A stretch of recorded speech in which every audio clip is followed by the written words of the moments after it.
नमस्कार, मैं हूं शशि। आइए झारखंड के टॉप 25 प्रमुख खबर जानते हैं। मुख्यमंत्री मैया सम्मान योजना के तहत महिलाओं को 2500 रुपये देने का संकल्प जारी। मैया सम्मान योजना को लेकर बड़ा अपडेट आया है। महिला और बाल विकास विभाग ने दिसंबर महीने से मैया सम्मान योजना के तहत महिलाओं के खाते में 2500 रुपये देने का संकल्प जारी कर दिया है। इसके लिए बजट का भी प्रावधान किया जा रहा है। झारखंड सरकार ने आदेश दिया है कि बजट में प्रावधान करके महिलाओं के 1000 की जगह 2500 रुपये दिए जाए। हेमंत सोरेन ने अपनी पिछली सरकार के आखिरी कैबिनेट बैठक में मैया सम्मान योजना की राशि 1000 से बढ़ाकर 2500 रुपये देने का फैसला किया था। कैबिनेट ने उसी फैसले के बाद यह संकल्प जारी किया है। इस योजना के लिए अतिरिक्त बजट की जरूरत होगी, जिससे सरकार अनुपूरक बजट के जरिए पैसे जुटाएगी। बता दें, मुख्यमंत्री मैया सम्मान योजना के माध्यम से राज्य की 57 लाख से अधिक महिलाओं के खाते में डीबीटी के माध्यम से पैसे ट्रांसफर किए जाएंगे। सरकार की ओर से इस योजना में जरूरतमंद महिलाओं को जोड़ने की प्रक्रिया जारी है, जिससे कि यह संख्या बढ़ भी सकती है, क्योंकि भारी संख्या में महिलाएं अपना रजिस्ट्रेशन करा रही है। मैया सम्मान योजना के पैसे कब आएंगे, इसे लेकर तरह तरह की अटकलें लगाई जा रही थी, लेकिन अब इसकी तारीख का खुलासा हो गया है। जेएसएससी सीजीएल परीक्षा का परिणाम जारी। 2231 अभ्यर्थियों को बुलाया। झारखंड कर्मचारी चयन आयोग ने सामान्य स्नातक योग्यताधारी प्रतियोगिता परीक्षा का परिणाम बुधवार को जारी कर दिया है। इसके तहत कुल 2025 पदों के विरुद्ध 2231 अभ्यर्थियों को प्रमाण पत्रों की जांच के लिए बुलाया गया है। बता दें, आयोग ने बुधवार को इस संबंध में अधिसूचना जारी कर दी है। आयोग द्वारा चयनित इन अभ्यर्थियों के प्रमाण पत्रों की जाँच 16 से 20 दिसंबर तक नामकुम स्थित आयोग कार्यालय में की जाएगी। प्रत्येक दिन 2 पालियों में सुबह 10:30 बजे से अपराह्न 1:30 बजे तक तथा अपराह्न 2:30 बजे से शाम 5:30 बजे तक प्रमाण पत्रों की जांच होगी। इसके लिए क्रमांक वाइज तिथियों का निर्धारण कर दिया गया है। अभ्यर्थी इसे आयोग की वेबसाइट पर देख सकते हैं। आयोग के अनुसार प्रमाण पत्रों की जांच के लिए अभ्यर्थियों को बुलाया जाना अभ्यर्थियों का अंतिम चयन नहीं है। आयोग रिक्ति के अनुसार उक्त सूची में अंकित क्रमांक से विभिन्न अभ्यर्थियों को भी आवश्यकता के अनुसार प्रमाण पत्रों की जांच के लिए बुला सकता है। अभ्यर्थियों को नियमित रूप से आयोग की वेबसाइट देखने का भी अनुरोध किया गया है। सीएम हेमंत सोरेन को हाई कोर्ट से राहत। झारखंड हाई कोर्ट से मुख्यमंत्री हेमंत सोरेन को अंतरिम राहत मिली है। जस्टिस एसके चौधरी की पीठ ने बुधवार को हेमंत सोरेन को कोर्ट में व्यक्तिगत उपस्थित के आदेश पर रोक लगा दिया है। पीठ ने इस मामले में ईडी से जवाब मांगा है। अगली सुनवाई 16 दिसंबर को होगी। उल्लेखनीय है कि रांची के एमपी एमएलए कोर्ट ने 25 नवंबर को सीएम हेमंत सोरेन की कोर्ट में व्यक्तिगत उपस्थिति से छूट की याचिका को खारिज करते हुए 4 दिसंबर को उपस्थित होने का निर्देश दिया था। इसी आदेश को हेमंत सोरेन ने हाई कोर्ट में चुनौती दी थी। ईडी की ओर से समन की अवहेलना मामले में सीएम हेमंत सोरेन के खिलाफ शिकायत बाद सीजीएम कोर्ट में दाखिल की गई थी। सीजीएम कोर्ट ने मामले में संज्ञान लेते हुए हेमंत सोरेन को उपस्थित होने का आदेश दिया था, लेकिन वह कई तिथियों पर उपस्थित नहीं हुए थे। बाद में यह मामला एमपी एमएलए कोर्ट हस्तांतरित कर दिया गया। हेमंत सोरेन की ओर से एमपी एमएलए कोर्ट में व्यक्तिगत उपस्थिति से छूट को लेकर याचिका दाखिल की गई थी। झारखंड में विशेष शिविर लगाकर भरवाइए मैया योजना का फॉर्म। बाबूलाल मरांडी। भाजपा प्रदेश अध्यक्ष बाबूलाल मरांडी ने मैया सम्मान योजना में व्याप्त लापरवाही की ओर हेमंत सरकार का ध्यान आकृष्ट कराया है। उन्होंने एक्स पर पोस्ट शेयर कर कहा है कि पिछले 2 दिनों से धनवार विधानसभा क्षेत्र के विभिन्न गाँवों में जनसंपर्क अभियान के दौरान ग्रामीणों से संवाद कर रहा हूँ। इस दौरान धनवार प्रखंड के कोडाडीह, जगदीशपुर समेत 1 दर्जन से भी ज्यादा गाँवों की अधिसंख्य महिलाओं ने अपनी समस्याओं को साझा किया। अधिकांश महिलाओं ने बताया है कि वे मैया सम्मान योजना के लाभ से अब तक वंचित हैं। कई पात्र महिलाओं के फॉर्म भरे ही नहीं गए हैं, जिसके कारण उन्हें योजना का लाभ नहीं मिल पाया। मैया योजना के भुगतान में भी भारी लापरवाही बरती जा रही है। बाबूलाल मरांडी ने आगे कहा है कि वृद्धा पेंशन और विधवा पेंशन भी कई महीने से लंबित है। राशन वितरण में भी भारी अनियमितता की शिकायत मिली है। मुख्यमंत्री हेमंत सोरेन से अनुरोध है कि धनवार विधानसभा क्षेत्र समेत पूरे झारखंड राज्य के दूसरे इलाके में भी विशेष शिविर का आयोजन कर मैया सम्मान योजना के वंचित सभी महिलाओं के फॉर्म भरवाए और उन्हें योजना का भुगतान करे। झारखंड में हाड़ कपाने वाली पड़ेगी ठंड। झारखंड में इस साल हाड़ कपाने वाली ठंड पड़ेगी। इसको लेकर मौसम विभाग ने लोगों को अलर्ट भी किया है। आने वाले दिनों में 3 से 5 डिग्री सेल्सियस तक तापमान में गिरावट की संभावना जताई गई है। इस दौरान सुबह में हल्के से मध्य दर्जे का कोहरा छाया रहेगा, बाद में आसमान साफ हो जाएगा। बता दें 6 और 7 दिसंबर को सुबह में कोहरा या धुंध छाया रहेगा, बाद में आसमान साफ होगा। मौसम विभाग के अनुसार अगले 2 दिनों के अंदर ठंड का असर दिखने लगेगा, तापमान में भी गिरावट आएगी। पूर्वी सिंहभूम, पश्चिमी सिंहभूम, सरायकेला खरसावां और सिमडेगा में तापमान में गिरावट देखने को मिलेगी। वहीं राज्य के शेष इलाकों में भी अगले 3 दिनों के अंदर 3 से 5 डिग्री सेल्सियस तक तापमान में गिरावट आने की संभावना है। पीडीएस कार्ड धारकों को 10 दिसंबर के बाद मिलेगी धोती साड़ी। 10 दिसंबर के बाद राशन कार्ड धारक को धोती साड़ी लुंगी वितरण किया जाएगा। इसके लिए कार्ड धारक को 20 रुपये भुगतान करना होगा। 10 रुपये में एक साड़ी व धोती या लुंगी दोनों में से एक दी जाएगी। वितरण के लिए सभी दुकानदारों के पास सामग्री 2 से 4 दिन तक में पहुंचा दिए जाएंगे।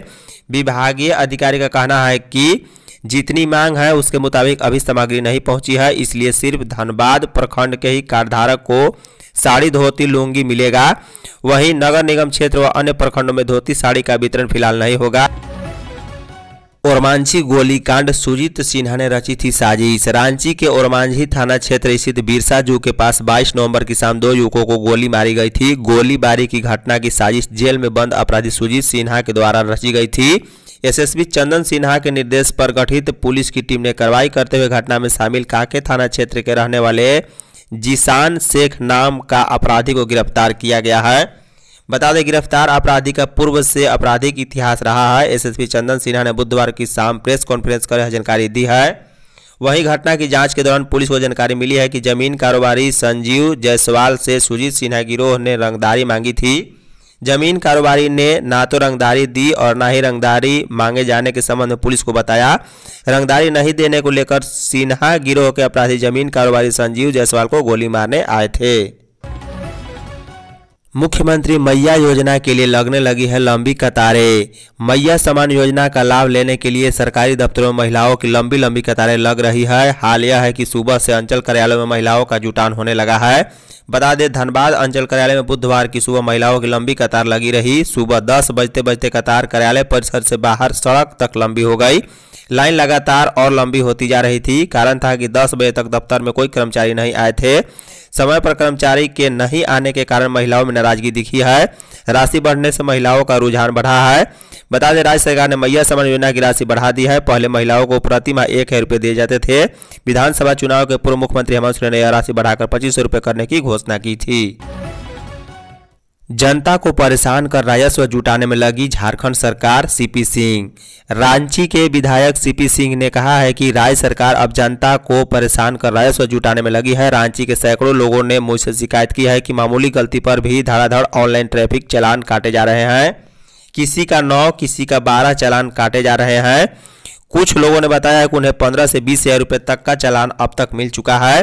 सवाल यह उठता है कि क्या केवल कचहरी चौक, किशोरगंज चौक, रातू रोड चौक जैसे कुछ इलाकों में चिन्हित कर ही चालान काटे जा रहे हैं, या फिर रतन टॉकीज, करबला चौक और कांटा टोली चौक पर भी ऐसे ही चालान काटे जा रहे हैं? यह सरकार का जनता पर सीधा हमला है। अगर सरकार को राजस्व चाहिए तो पारदर्शी और न्यायसंगत तरीके से काम करे, न कि जनता को लूटने का यह घटिया तरीका अपनाए। जनता सब देख रही है। झारखंड में 8 और 9 दिसंबर को हो सकती है बारिश। झारखंड में मौसम का मिजाज एक बार फिर बदल सकता है। मौसम केंद्र ने पूर्वानुमान किया है कि 8 और 9 दिसंबर को राज्य के अलग अलग हिस्सों में बारिश हो सकती है। 8 दिसंबर को कोल्हान और पलामू प्रमंडल के कुछ हिस्सों में बारिश हो सकती है। वहीं 9 दिसंबर को रांची और आसपास के इलाकों में हल्की बारिश हो सकती है। बादल छाया रह सकता है, जिससे अधिकतम तापमान थोड़ा गिर सकता है। वहीं 10 दिसंबर से मौसम साफ हो जाएगा। इसके बाद न्यूनतम तापमान गिर सकता है। बता दें, 7 दिसंबर तक मौसम शुष्क रहेगा। वहीं 5 और 6 दिसंबर को रांची का न्यूनतम तापमान 10 डिग्री सेल्सियस के आसपास रह सकता है।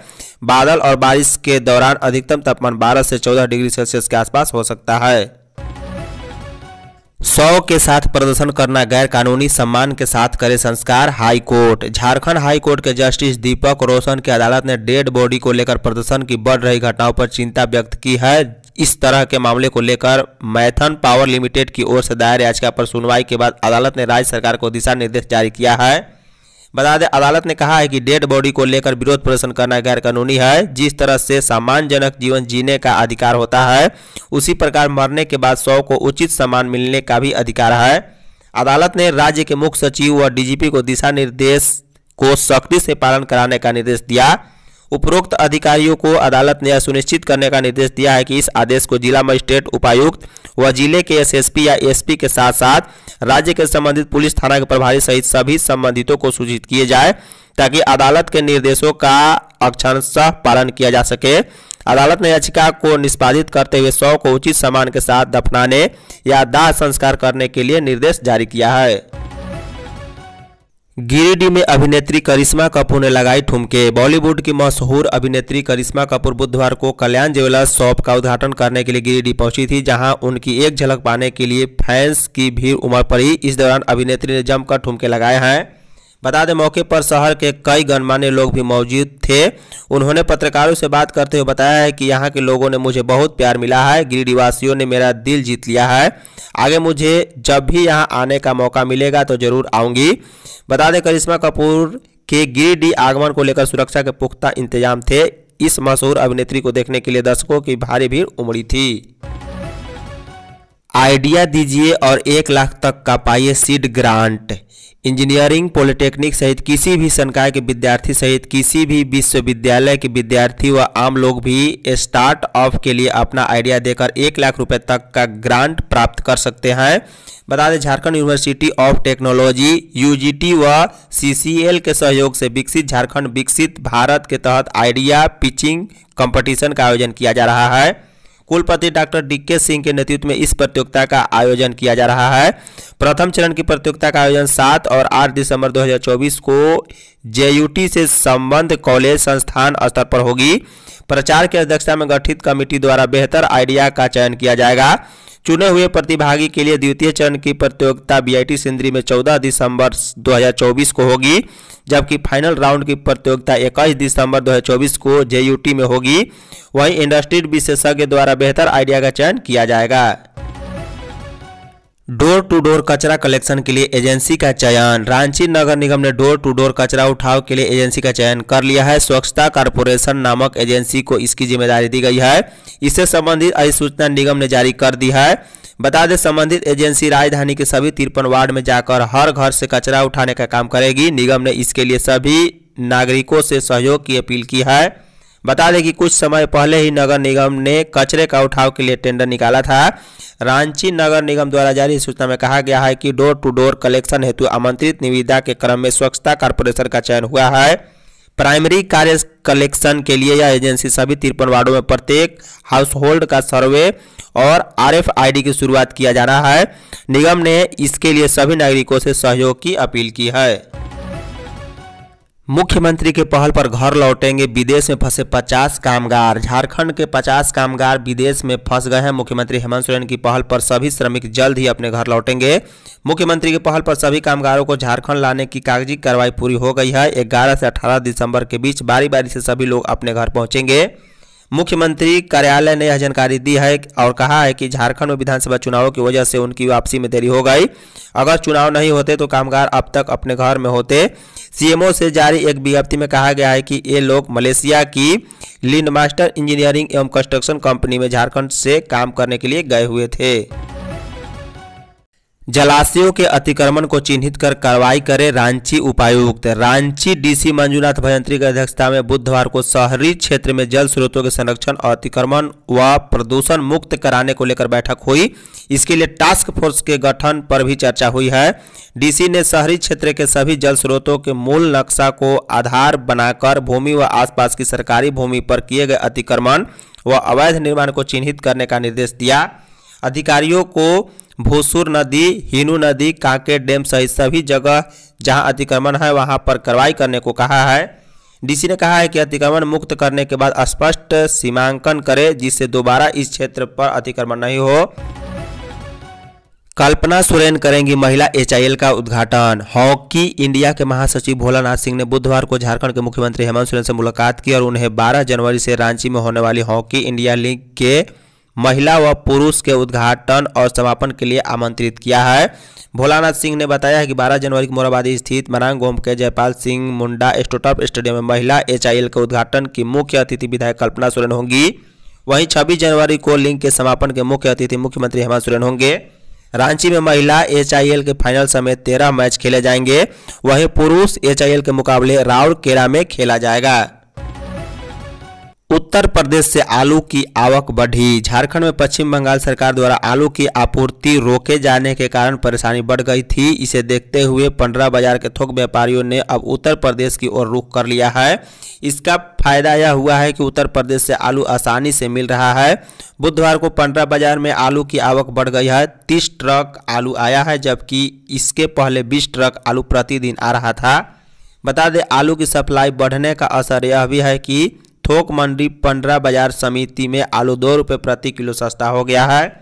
थोक में पुराना आलू 28 रुपये से घटकर 26 रुपये प्रति किलो हो गया, जबकि खुदरा बाजार में पुराना आलू 40 रुपये प्रति किलो ही मिल रहा है।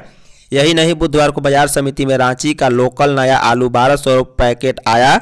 वहीं थोक मंडी में नया सादा आलू 33 से घटकर 31 रुपये प्रति और लाल आलू 35 से घटकर 33 रुपये प्रति किलो बिक रहा है। बांग्लादेश में हिंदुओं पर अत्याचार के खिलाफ आक्रोश रैली। बांग्लादेश में हिंदू, सिखों और बौद्धों पर हो रहे अत्याचार के खिलाफ सर्व सनातन समाज, विभिन्न हिंदू एवं धार्मिक संगठनों ने बुधवार को अमला टोला हनुमान मंदिर के पास से नारेबाजी करते हुए बांग्लादेश के खिलाफ जुलूस निकाला।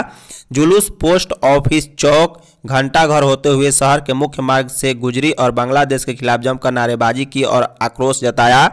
आक्रोश मार्च में बांग्लादेश में हिंदुओं पर हो रहे अत्याचार के खिलाफ भारत सरकार से बंगाल देश पर कड़ी कार्रवाई की मांग की और बांग्लादेश में रह रहे हिंदुओं को सुरक्षा देने की मांग की है। जुलूस प्रदर्शन के बाद राष्ट्रपति और प्रधानमंत्री के नाम उपायुक्त को ज्ञापन भी सौंपा गया है। बांग्लादेश में हिंदुओं पर अत्याचार के खिलाफ लोहरदगा में विरोध। बांग्लादेश से हिंदू हटाने के षड्यंत्र के खिलाफ लोहरदगा जिला समाहरणालय के समक्ष सनातनियों ने धरना प्रदर्शन किया है। हिंदू, सिख, जैन और बौद्ध धर्म के विरोध बांग्लादेश के अस्थायी कट्टरपंथियों द्वारा खुलेआम मारपीट करने और विभिन्न तरह के शारीरिक और मानसिक यातना देकर कष्ट पहुंचाने का काम किया जा रहा है। इसके साथ ही बांग्लादेश के मठ मंदिरों में तोड़फोड़ कर कब्जा करने का काम किया जा रहा है। लोगों ने इसका विरोध लोहरदगा में धरना प्रदर्शन के माध्यम से किया है। बता दें, सनातनियों ने बांग्लादेश सरकार की नीतियों और कट्टरपंथियों के विरोध प्रदर्शन करते हुए स्वामी चिन्मयानंद को रिहा करने की मांग की। वहीं मोहम्मद यूनुस सरकार के विरोध जमकर विरोध किया है। लोहरदगा जिले के विभिन्न हिंदू सनातन संगठन के पदाधिकारी और कार्यकर्ताओं ने प्रदर्शन में शामिल होकर बांग्लादेश सरकार के विरोध में प्रदर्शन किया और बांग्लादेश में हिंदू सनातन संस्कृति की रक्षा और न्याय की मांग किया है। पलामू बालिका गृह में 4 वर्षों से चल रहा था यौन शोषण का खेल। पलामू बालिका गृह में नाबालिग बच्चियों के यौन शोषण का मामला सामने आने के बाद इसके संचालक राम प्रताप गुप्ता और महिला काउंसलर प्रियंका कुमारी को जेल भेज दिया गया है। बता दें, प्रशासन ने बालिका गृह को सील कर यहां की बच्चियों को दूसरी जगह शिफ्ट कर दिया है। CWC व जिला बाल संरक्षण पदाधिकारी पर कार्रवाई की गई। इसी बीच CWC जिला 20 सूत्री के उपाध्यक्ष बिमला कुमारी ने बुधवार को सनसनीखेज खुलासा करते हुए कहा है कि पलामू बालिका गृह में पिछले 4 वर्ष से यौन शोषण का खेल चल रहा था। जांच के बाद कार्रवाई के लिए शिकायत की गई थी, लेकिन पलामू के तत्कालीन DDC व DSW ने कार्रवाई के नाम पर केवल कोरमा पूरा किया था। इस मामले में दोनों की भूमिका संदेहास्पद है। ऐसे में इन दोनों की भूमिका की उच्च स्तरीय जांच होनी चाहिए। झारखंड नौसेना यूनिट 1 NCC ने रैली निकाली। झारखंड नौसेना यूनिट 1 NCC रांची ने बुधवार को भारतीय नौसेना दिवस मनाया है। कार्यक्रम में यूनिट ने एक मोटरसाइकिल रैली आयोजित की। रैली मोराबादी मैदान से शुरू होकर हरमुद चौक, रेडिसन बुलो होते हुए कांटा टोली फ्लाईओवर होते हुए अपने गंतव्य खेलगांव में समाप्त हुई।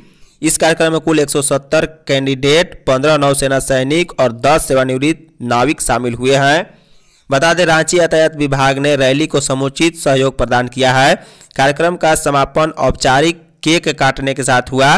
कैंडिडेटों को जीवन में अच्छा प्रदर्शन करने के लिए प्रेरित भी किया गया है। चीफ जस्टिस के पिता के श्राद्ध क्रम में शामिल हुए राज्यपाल और CM हेमंत। राज्यपाल संतोष कुमार गंगवार बुधवार को झारखंड हाईकोर्ट के chief justice MS Ramchandra Rao के पिता सह सुप्रीम कोर्ट के पूर्व न्यायाधीश दिवंगत M जगन्नाथन राव के श्राद्ध क्रम में शामिल हुए। राज्यपाल ने उनकी तस्वीर पर पुष्प अर्पित कर भावपूर्ण श्रद्धांजलि दी। साथ ही राज्यपाल ने शोकाकुल परिवार के प्रति अपनी संवेदना व्यक्त की है।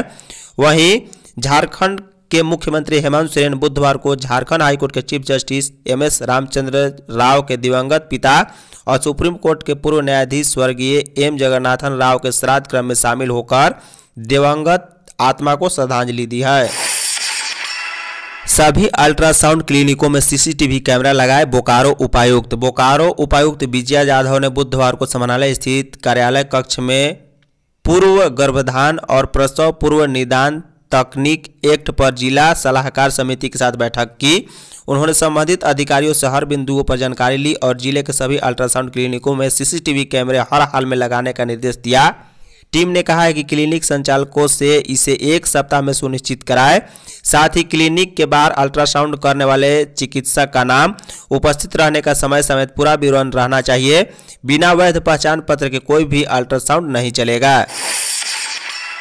मनरेगा मजदूरों ने मंत्री के झूठे दावों का पर्दाफाश किया। नरेगा संघर्ष मोर्चा के बैनर तले मनरेगा योजना में काम करने वाले मजदूरों ने प्रेस क्लब ऑफ इंडिया में एक प्रेस कॉन्फ्रेंस आयोजित की, जिसमें मोदी सरकार और केंद्र सरकार द्वारा महात्मा गांधी राष्ट्रीय ग्रामीण रोजगार गारंटी अधिनियम 2005 नरेगा के लिए बजटीय आवंटन की कमी को उजागर किया है। किसान कार्ड को मनमाने ढंग से हटाने और मनरेगा के कामकाज पर ग्रामीण विकास मंत्री और राज्य मंत्री द्वारा किए गए दावों को मजदूरों ने खारिज कर दिया है।